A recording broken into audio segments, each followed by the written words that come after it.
കിടക്കുന്ന വീടാണെന്ന് പോലും ഓർത്തില്ലല്ലോ ഡാഡി. അതിന് ഞാൻ എന്ത് ചെയ്യുന്ന? ഡാഡി ഒന്നും ചെയ്യണ്ടല്ലോ. ചെയ്യേണ്ടത് മുഴുവൻ ആ സ്വാമി ചെയ്താ മതിയല്ലോ. കുറച്ചെങ്കിലും മനസാക്ഷി ഉണ്ടാകുന്ന വിചാരിച്ചു ഡാഡിക്ക്. എവിടെ, അത് തീരെയില്ല. ആര് വേദനിച്ചാലും നശിച്ചാലും ഡാഡിക്ക് ഒന്നുമില്ല. ഡാഡിക്ക് വലുത് ഡാഡി മാത്രമാണ്. ഇത്ര ക്രൂരനാവാൻ പാടില്ല ഡാഡി.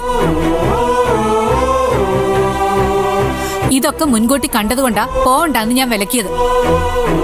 അപ്പൊ എന്റെ നേരെ ചാടിക്കയറാൻ വന്നു. ആ വീട്ടിൽ സാറ് പോകേണ്ട ഒരാവശ്യമില്ലായിരുന്നു. അതും ഇപ്പോ എനിക്ക് പോണമെന്ന് തോന്നി, ഞാൻ പോയി. അതിലെന്താ ഇത്ര തെറ്റ്? പിന്നെ അവിടെ ഉണ്ടായ സംഭവം, അവിടെ നാട്ടിൽ നടക്കുന്ന സംസാരത്തെക്കുറിച്ച് സ്വാമി അവരോട് സൂചിപ്പിച്ചു. അതിലെന്തെങ്കിലും തെറ്റുണ്ടെന്ന് എനിക്ക് തോന്നുന്നില്ല. ഒരു തെറ്റുമില്ലേ? അയാൾ അങ്ങനെ പറഞ്ഞതുകൊണ്ടല്ലേ ഒരു വലിയ വഴക്ക് അവിടെ ഉണ്ടായത്. സത്യം എന്തായാലും പുറത്തു വരും. അതൊന്നും തടഞ്ഞു വെക്കാൻ ആർക്കും പറ്റില്ല. യാതൊരു അടിസ്ഥാനവും ഇല്ലാതെ മറ്റുള്ളവരെ കുറിച്ച് പരദൂഷണം പറയുന്നത് അത്ര വലിയ മഹത്വമൊന്നും അല്ല. സ്വാമിക്ക് എന്തോ ആവാം, പക്ഷെ അയാളുടെ കൂടെ നിന്ന് ഡാഡിയുടെ വില കളയാൻ പാടില്ലായിരുന്നു. നീ എന്തിനാ ദേവികയ്ക്ക് വേണ്ടി സംസാരിക്കുന്നത്? ദേവിക കുറ്റക്കാരിയല്ലെന്ന് നിനക്കുറപ്പുണ്ടോ? ദേവിക കുറ്റക്കാരി ആണെന്ന് ഡാഡിക്ക് അറിയാമോ? ആ സ്വാമിക്ക് അറിയായിരിക്കും. ഒരു സ്വാമി നേരെ ചെന്ന് പറഞ്ഞ അവരാരും വിശ്വസിക്കില്ലെന്ന് അറിയാവുന്നതുകൊണ്ടാ സ്വാമി ഡാഡിയെ കൂട്ടി പോയത്. എനിക്കെതിരെ എന്തെങ്കിലും പറയുമെന്നാ ഞാൻ ആദ്യം വിചാരിച്ചത്. അതാ ഓടിക്കതച്ച് ഞാൻ അവിടെ എത്തിയത്. അപ്പോഴേക്കും ചെയ്യാനുള്ളതൊക്കെ അയാൾ ചെയ്ത് കഴിഞ്ഞു. വെറും പാവമാണ് ഡാഡി ദേവിക. ദേവിയെ ഇങ്ങനെ ഉപദ്രവിക്കരുത്. ഞാനെന്തായാലും സ്വാമി ഒന്ന് കാണുന്നുണ്ട്.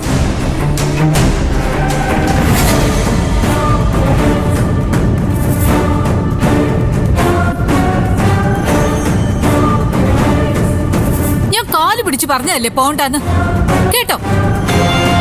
ഇനി അനുഭവിച്ചു.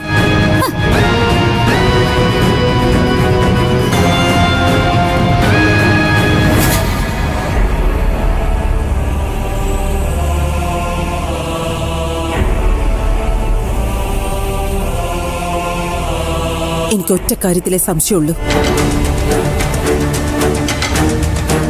ആരോടും ഒന്നും പറയാതെ നിത്യ എന്തിനാ പുറത്തു പോയത്?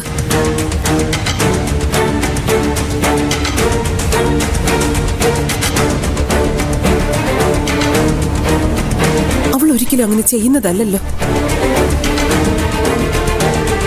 എന്നിട്ട് എന്തുകൊണ്ട് ഇത്തവണ മാത്രം അങ്ങനെ ചെയ്തു?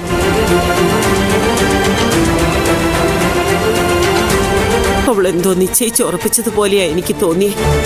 അല്ലെങ്കിൽ ഒരിക്കലും അവൾ അങ്ങനെ ചെയ്യില്ല.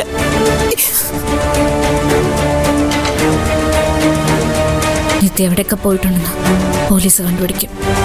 പിന്നെ കണ്ടുപിടിക്കാൻ പോകും. മര്യാദയ്ക്ക് ഒരു അന്വേഷണം പോലും അവർ നടത്തുന്നില്ല. ആ പ്രതീക്ഷ എന്തായാലും വേണ്ട. നിത്യയുടെ മൊബൈൽ ഫോൺ ട്രാക്ക് ചെയ്യാൻ സൈബർ സെൽ വിചാരിച്ചാൽ സാധിക്കുമല്ലോ.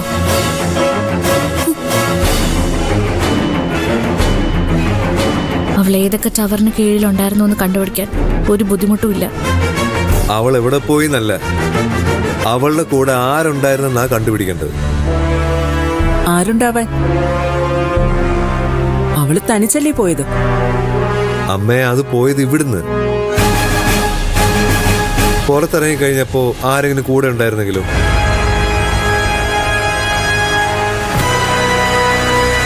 ഉണ്ടാവുന്നത് തന്നെയാ എനിക്ക് തോന്നുന്നു.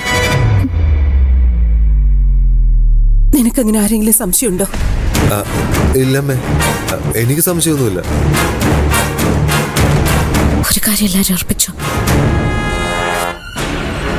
ഇങ്ങനൊരവസ്ഥ ഉണ്ടാക്കിയവനെ ഞാൻ ഏതായാലും വെറുതെ വിടില്ല.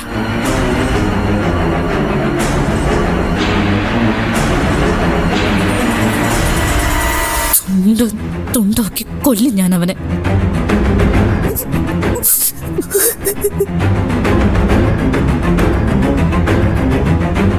നിത്യ അനുഭവിച്ചതിനേക്കാളും ഇരട്ടി വേദന അവനെ കൊണ്ട് ഞാൻ അനുഭവിപ്പിക്കും.